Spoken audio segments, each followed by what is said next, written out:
Now, isn't it true that every single one of us, we come to these places in life where we just kind of, if we're honest, we go, I'm just not where I want to be. This isn't where I wanted to be at this stage of life. This isn't what I wanted to be dealing with. This isn't what I wanted my kids to be dealing with. This isn't what I wanted my parents to be dealing with. This is not where I wanted to be financially at this point in life. Like, I didn't see this coming. This is not where I wanted to be professionally at this stage of the game. I wanted to be married and I'm not. I wanted to be married and I'm divorced. I wanted to have kids and we couldn't. We had kids and there's a bunch of struggles. The job isn't working out. My dreams aren't happening. Like, there's all these things. This isn't what I want to be dealing with. You ever feel that? And it's then that we find ourselves, at least me, getting real introspective. I just focus on me and my problems, and my calling rarely even enters my mind. I'm too busy having a pity party to walk in my calling. I just get that way. And I bet you do too. Paul found this supernatural joy from actually walking in his calling while he was in the spot he didn't want to be in. That's the key.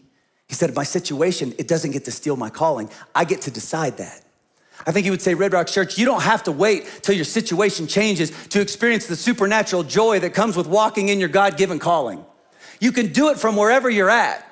You can do it from a hospital room. You can do it from a correctional facility. You can do it from a job you don't like. You can do it from an unemployment line. You can do it from a school that you hate. You can walk in your calling right where you're at. You don't have to wait.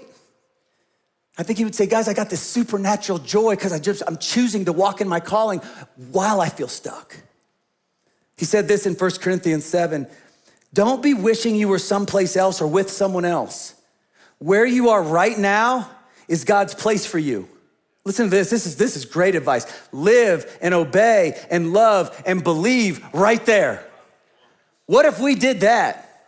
What if today, right where I'm at, dealing with stuff I don't want to be dealing with, I went, that's okay.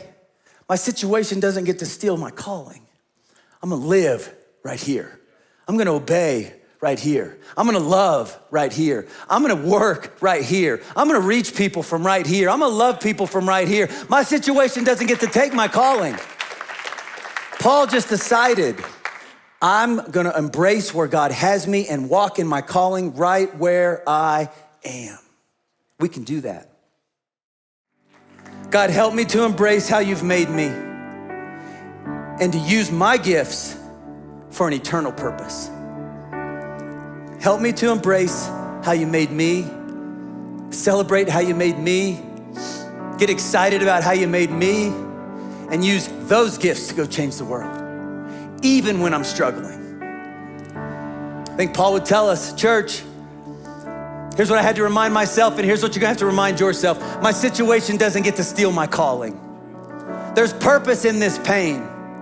Stay in the people business no matter how bad things get, and never underestimate what I have to offer. And I think he would say, Red Rocks, you do these things even in the middle of your darkest days. You can find joy and confidence and purpose and go change the world. And it changes you in the process.